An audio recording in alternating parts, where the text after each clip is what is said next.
स्थित सभी आदरणीय विधायकगण, हमारे मुख्य सचिव एस संधू साहब, पुलिस महानिदेशक अशोक कुमार जी, शासन प्रशासन व पुलिस के वरिष्ठ अधिकारीगण, समस्त पत्रकार बंधु, आए हुए सभी अतिथिगण, उपस्थित पुलिस के जवान एवं उनके सभी परिजन, अन्य उपस्थित महानुभाव व उत्तराखंड के मेरे प्रिय भाइयों और बहनों, सर्वप्रथम मैं आज राज्य निर्माण के सभी अमर शहीदों को व आंदोलनकारियों को श्रद्धापूर्वक नमन करता हूं।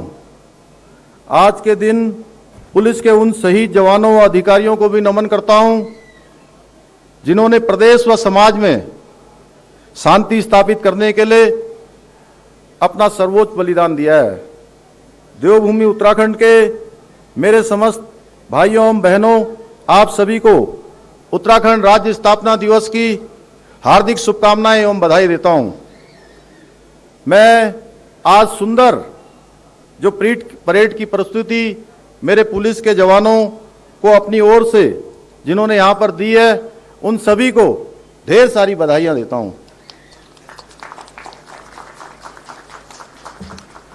एक सैनिक परिवार में जन्म लेने के कारण से बचपन से ही मैं परेड के प्रति आकर्षित होता रहा हूं, क्योंकि जहां एक ओर परेड हमें अनुशासन का पाठ सिखाती है, वहीं दूसरी ओर सामूहिकता से कार्य करने की सीख भी देती है।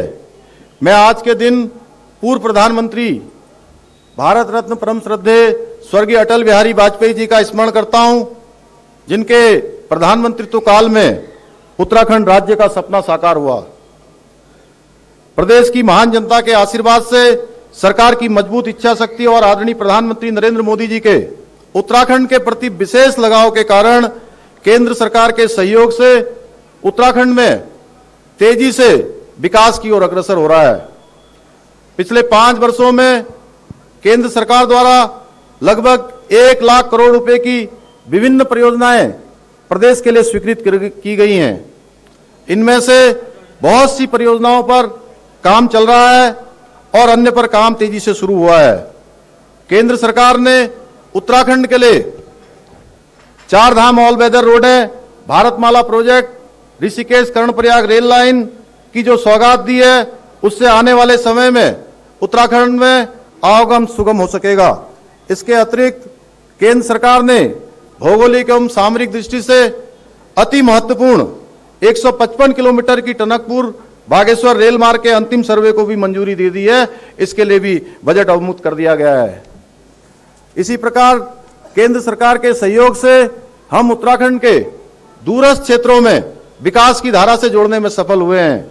हमारी योजना है कि 2025 तक हम उत्तराखंड के प्रत्येक गांव को लिंक मार्गों के माध्यम से बड़े राजमार्गों और ऑल वेदर रोडों से जोड़ सकें, जिससे पहाड़ों पर औद्योगिक विकास के लिए आवश्यक इंफ्रास्ट्रक्चर विकसित किया जा सके और कि पलायन की समस्या से भी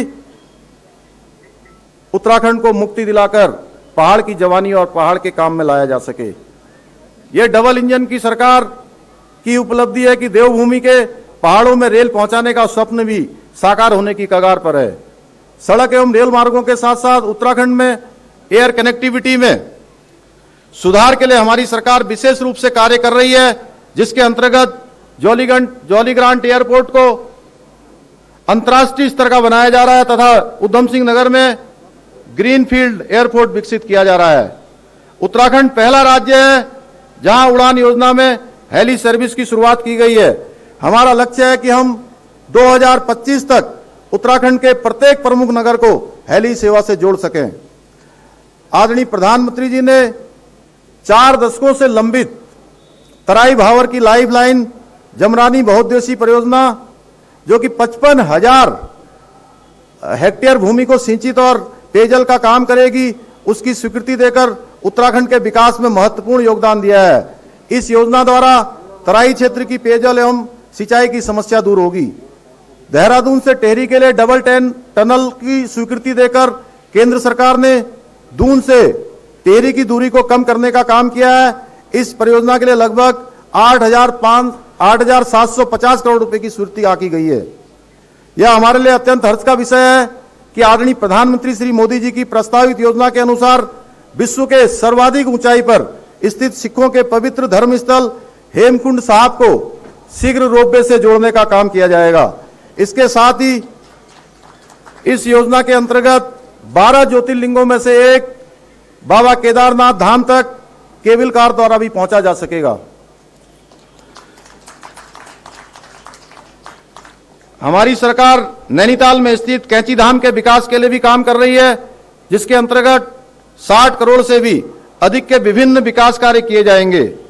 इसके साथ साथ केंद्र सरकार के सहयोग से उत्तराखंड को भारत की सर्वश्रेष्ठ सांस्कृतिक और आध्यात्मिक स्थली बनाने के लिए हमारी सरकार निरंतर प्रयास कर रही है, जिसके अंतर्गत केदारपुरी में जहां अभी प्रथम चरण के 225 करोड़ रुपए के कार्य पूरे हो चुके हैं, 184 करोड़ कार्यों के द्वितीय चरण में गतिमान है।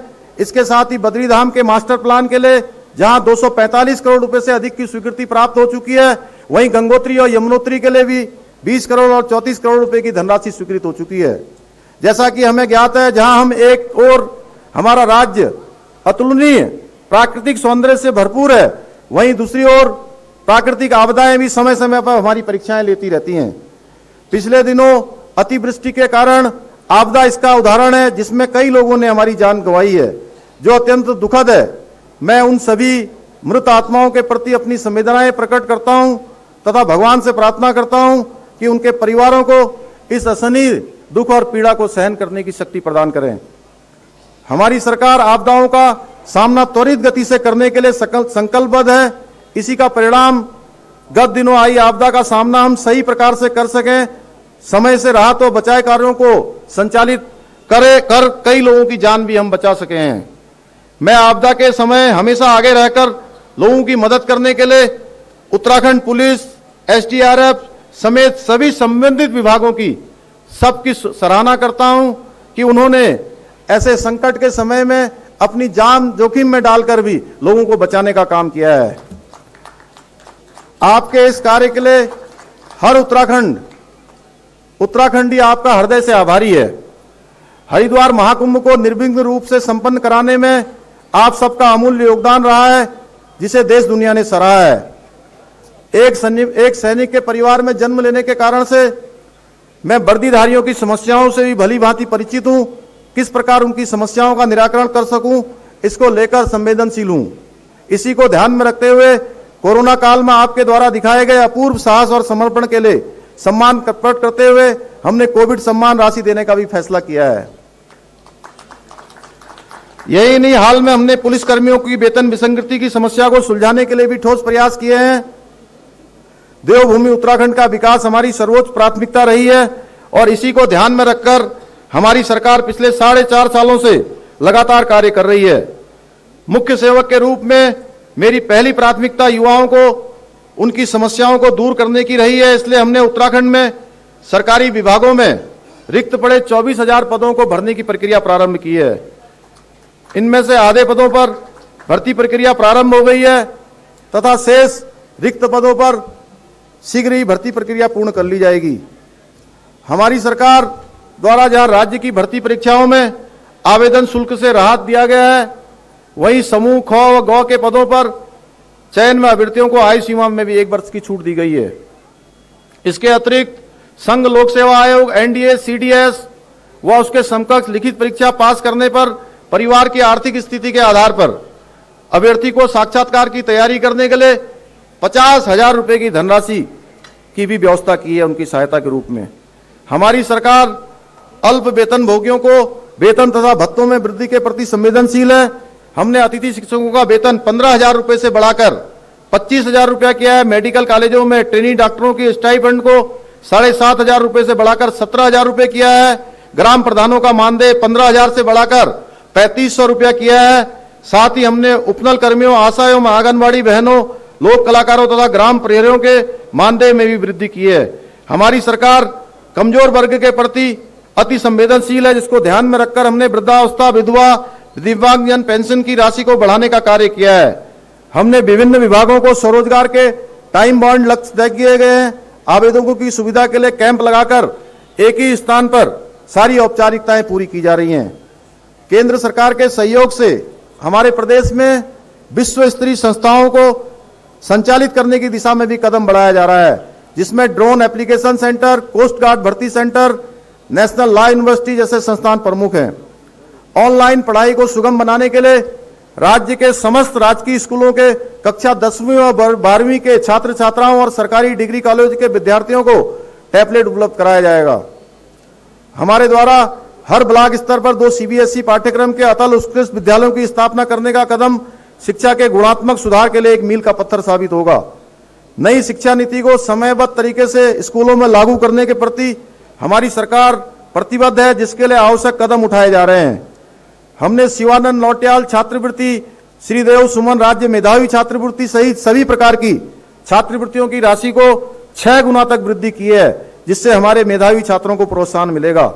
क्वालिटी एजुकेशन के लिए हमने सभी सरकारी विद्यालयों में NCERT की पाठ्य पुस्तकें अनिवार्य करवाई हैं। कॉलेजों को स्मार्ट कैंपस बनाया जा रहा है। बच्चों को पर्यावरण के प्रति जागरूक करने के लिए माध्यमिक विद्यालयों में स्मार्ट इको क्लब की स्थापना की गई है। हमने हर स्कूल में छात्राओं के लिए अलग से शौचालय एवं स्वच्छ पेयजल उपलब्ध कराने की शुरुआत कर दी है। इसके साथ ही प्रदेश में मेडिकल की पढ़ाई कर रहे छात्रों की फीस में भी कटौती कर बड़ी राहत प्रदान की है। अब उनकी फीस हमने 1,45,000 रुपए कर दी है। पिछले 2 वर्षों से पूरा देश कोरोना महामारी से जूझ रहा है। हमारे देश में आदरणीय प्रधानमंत्री श्री नरेंद्र मोदी जी की प्रेरणा से दुनिया का सबसे बड़ा निःशुल्क कोविड वैक्सीनेशन महाअभियान संचालित किया जा रहा है। हाल ही में हमारे देश ने 100 करोड़ वैक्सीनेशन डोज का पड़ाव पार किया है। प्रधानमंत्री जी के मार्गदर्शन में उत्तराखंड में 18 वर्ष से अधिक सभी नागरिकों को कोविड-19 वैक्सीन की प्रथम डोज लगाए जाने वाला राज्य बन गया है। 100% दूसरी डोज का लक्ष्य भी शीघ्र ही प्राप्त कर लिया जाएगा। उसमें भी हम 50% से ज्यादा डोज लगाने में अभी तक सफल हुए हैं। कोविड काल में प्रधानमंत्री द्वारा शुरू की गई प्रधानमंत्री गरीब कल्याण अन्न योजना के तहत हमने प्रदेशवासियों को निःशुल्क राशन उपलब्ध कराने का कार्य किया है। विपरीत परिस्थितियों के बावजूद हमने कोविड से प्रभावित लोगों को जितना संभव हो सकता है उतनी राहत पहुंचाने की पूरी कोशिश की है, जिसके अंतर्गत कोरोना महामारी से प्रभावित पर्यटन, चिकित्सा, कृषि सहित विभिन्न क्षेत्रों को 600 करोड़ रुपए से भी अधिक के पैकेज हमारी सरकार द्वारा दिए गए हैं। यह राशि डीबीटी के माध्यम से सीधे सीधे उनके खातों में पहुंचाने का काम हो रहा है। प्रदेश में कोविड से प्रभावित परिवारों के निराश्रित बच्चों को वात्सल्य योजना का सहारा दिया है।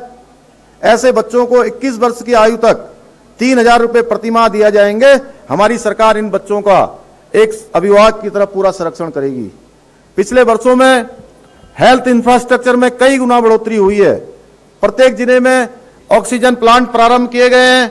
हमने राज्य में निःशुल्क जांच योजना प्रारंभ की है। इसके तहत मरीजों को 207 प्रकार की पैथोलॉजिकल जांचों की निःशुल्क सुविधा मिल रही है। इसके साथ ही हमारे प्रदेश के कुमाऊं क्षेत्र में एम्स के सैटेलाइट सेंटर को खोलने के लिए आदरणीय प्रधानमंत्री जी को देवभूमि की समस्त जनता की ओर से मैं धन्यवाद प्रेषित करता हूं। इस सैटेलाइट सेंटर के खुलने से उत्तराखंड के दूर दराज इलाकों तथा सीमांत क्षेत्र के लोगों को अत्यंत फायदा होगा। अटल आयुष्मान योजना के अंतर्गत प्रदेश में लगभग 50 लाख लोगों को आयुष्मान कार्ड अब तक बनाए जा चुके हैं। माननीय प्रधानमंत्री जी के बेटी बचाओ बेटी पढ़ाओ अभियान को आगे बढ़ाते हुए हमने मुख्यमंत्री महालक्ष्मी योजना की शुरुआत की है। इसके तहत प्रथम 2 बालिकाओं के जन्म पर माता और नवजात कन्या शिशु को मुख्यमंत्री महालक्ष्मी किट उपलब्ध कराई जा रही है। महिलाओं को स्वावलंबी बनाने के उद्देश्य से हमारी सरकार ने मुख्यमंत्री सशक्तिकरण योजना की शुरुआत भी की है। इसके साथ साथ पहाड़ों पर महिलाओं को राहत देने के उद्देश्य से हाल ही में हमने मुख्यमंत्री घसियारी कल्याण योजना भी शुरू की है। हमारी सरकार अंत्योदय की भावना के अनुरूप विकास का लाभ अंतिम छोर में खड़े हुए व्यक्ति तक पहुंचाने का प्रयास कर रही है। लोगों को योजनाओं का लाभ मिले, उनकी समस्याओं का समाधान हो, इसके लिए सरलीकरण, समाधान, निस्तारण व संतुष्टि के पर खास तौर पर फोकस किया गया है। E cabinet, e office, CM dashboard, CM helpline 1905 सेवा का अधिकार और ट्रांसफर एक्ट की पारदर्शी व्यवस्था के चलते कार्य संस्कृति में गुणात्मक सुधार हुआ है। हमारी सरकार मजबूत इच्छा शक्ति वाली सरकार है। हमने शहीद राज्य आंदोलनकारियों को सपनों को पूरा करने के लिए हर जरूरी निर्णय लिया और दृढ़ता से इसे लागू भी किया है। राज्य निर्माण आंदोलन के शुरुआती दौर से ही गैरसैंण को राजधानी बनाए जाने की संकल्पना हमारे हर आंदोलनकारी के मन में रही है। जन भावनाओं को सर्वोच्च सम्मान देते हुए हमारी सरकार ने गैरसैंण को ग्रीष्मकालीन राजधानी बनाया है। अब हम गैरसैंण में राजधानी के अनुरूप आवश्यक सुविधाओं को विकास की कार्य योजना पर काम कर रहे हैं। हमारी सरकार का पूरा कार्यकाल दूरस्थ पिछड़े क्षेत्रों के विकास को समर्पित रहा है। यह पहली सरकार है जिसने पलायन को गंभीरता से लिया है और रिवर्स पलायन को साकार करने के लिए कई महत्वपूर्ण निर्णय लिए हैं। पर्वतीय क्षेत्रों में निवेश के लिए पर्यटन, आयुष, वेलनेस, आईटी और सौर ऊर्जा सहित सर्विस सेक्टर पर विशेष फोकस किया गया है। सीमांत तहसीलों के लिए मुख्यमंत्री सीमांत क्षेत्र विकास योजना शुरू की गई है तथा सभी न्याय पंचायतों में क्लस्टर आधारित अप्रोच पर ग्रोथ सेंटर बनाए जा रहे हैं। हमने वोकल फॉर लोकल पर आधारित एक जनपद दो उत्पाद योजना द्वारा स्थानीय लोगों के स्वरोजगार के अवसर पैदा करने की कोशिश की है। हमारी सरकार द्वारा की गई होम स्टे योजना से ग्रामीण अर्थव्यवस्था को मजबूती मिल रही है। सबका साथ, सबका विकास, सबका विश्वास और सबका प्रयास हमारी सरकार का मूल मंत्र है। हमारी डबल इंजन की सरकार द्वारा आजादी के बाद से अभी तक अंधेरे में रह रहे 94 गांवों में बिजली पहुंचाई गई है तथा सौभाग्य योजना में 2,50,000 से भी अधिक घरों को रोशन किया गया है। प्रधानमंत्री द्वारा प्रारंभ किए गए जल जीवन मिशन के अंतर्गत हमारी सरकार ने ग्रामीण क्षेत्र में 1 रुपए में पेयजल का कनेक्शन उपलब्ध कराने का कार्य किया है। नदियों व जल स्रोतों को पुनर्जीवित करने के लिए पहले बड़े स्तर पर की गई है। हर जिले में एक वाटर सेट पर काम किया जा रहा है। प्रत्येक जिले में वर्षा जल संचय के लिए झीलें विकसित की जा रही हैं। इससे पेयजल की उपलब्धता के साथ साथ प्रदेश में वाटर स्पोर्ट्स की गतिविधियां भी बढ़ेंगी। भू कानून को लेकर जो समय समय पर आशंकाएं व्यक्त की गई हैं, उन पर समग्र रूप से विचार करने के लिए हमने एक उच्च स्तरीय कमेटी का गठन कर दिया है। वो कमेटी अपना काम कर रही है। अन्नदाताओं को लेकर हमारी सरकार अत्यंत संवेदनशील है। माननीय प्रधानमंत्री किसान सम्मान निधि से प्रदेश के लगभग 9 लाख किसान लाभान्वित हो चुके हैं। हमारी सरकार किसानों को 3 लाख रुपए और महिला स्वयं सहायता समूह को 5 रुपए तक का ऋण बिना ब्याज के उपलब्ध करा रही है। जैविक खेती को बढ़ावा देने के लिए 3900 जैविक क्लस्टरों में काम शुरू किया गया है।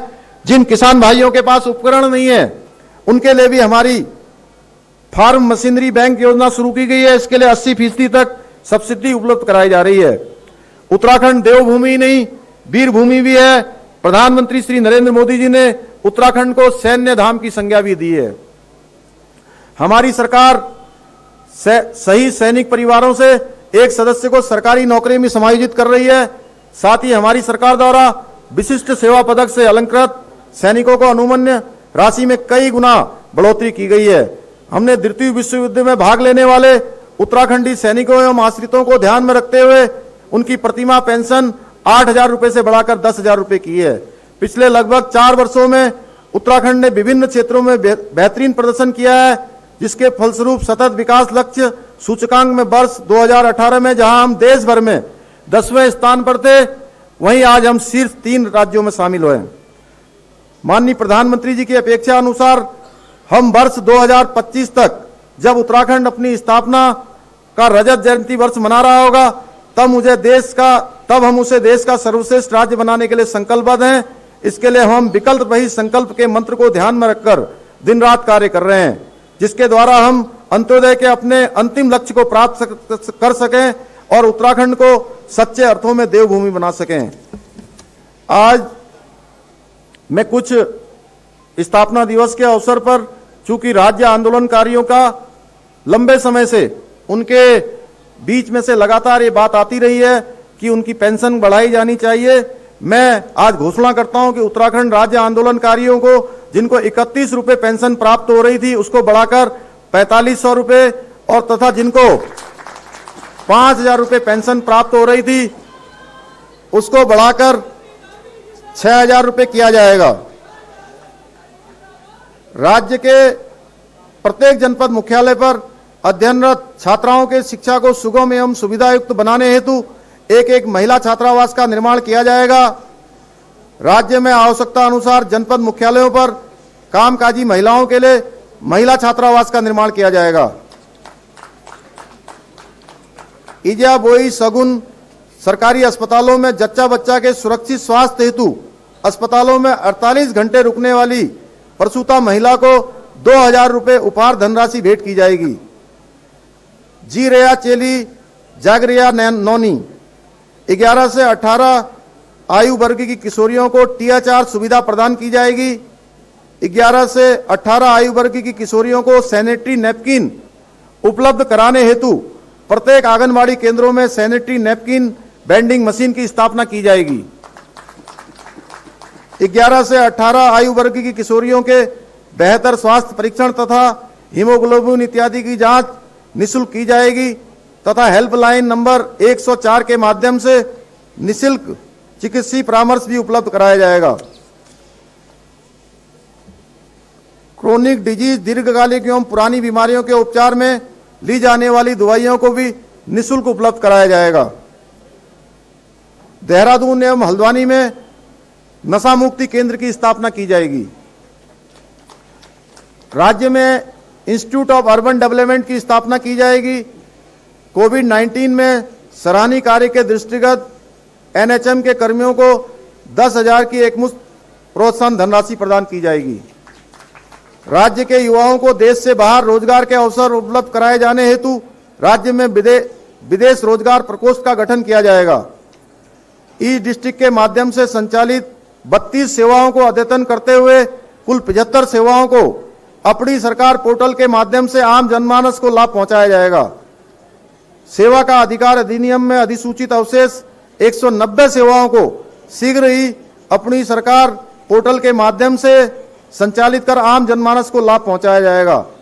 प्रदेश में खेल को प्रोत्साहित एवं युवाओं की खेल की विभिन्न विधाओं से जोड़ने के लिए खेल नीति 2021 तुरंत लागू की जाएगी। उत्तराखंड में स्वास्थ्य पर्यटन से राज्य की आर्थिकी को बढ़ाने हेतु राज्य को आयुष वेलनेस का हब बनाया जाएगा, जिसके अंतर्गत गढ़वाल मंडल विकास निगम एवं कुमाऊं मंडल विकास निगम के पर्यटक गृहों में आयुष वेलनेस सेंटर खोले जाएंगे। एक बार मैं आप सभी को पुनः राज्य स्थापना दिवस की बहुत शुभकामनाएं देते हुए अपनी वाणी को विराम देता हूं। आप सभी का धन्यवाद। जय हिंद, जय उत्तराखंड। धन्यवाद महोदय। और यहाँ माननीय मुख्य अतिथि महोदय की कर कमलों के माध्यम से पदक विजेता अधिकारियों को सम्मानित किया जाएगा। आप सुन पा रहे थे उत्तराखंड के मुख्यमंत्री पुष्कर सिंह धामी को तमाम योजनाओं के लाभ के साथ पेंशन में भी इजाफा किया है। मुख्यमंत्री पुष्कर सिंह धामी में आज उत्तराखंड राज्य के 21वें स्थापना दिवस के मौके पर कई लाभ के बारे में यहाँ पर घोषणा की गई है मुख्यमंत्री के द्वारा। राज्यपाल महोदय को मंच पर आमंत्रित करने का कष्ट करें। तो पुलिस लाइन से इस विशेष कार्यक्रम का लाइव आप देख पा रहे हैं। 21वें स्थापना दिवस के मौके पर आज इस विशेष कार्यक्रम का आयोजन देहरादून पुलिस लाइन में किया जा रहा है। 21 साल के उत्तराखंड के स्थापना दिवस के मौके पर सर्वप्रथम परेड का आयोजन किया गया। परेड का निरीक्षण करने के बाद परेड की सलामी ली लेफ्टिनेंट जनरल गुरमीत सिंह उत्तराखंड के राज्यपाल ने, और उसके बाद मुख्यमंत्री पुष्कर सिंह धामी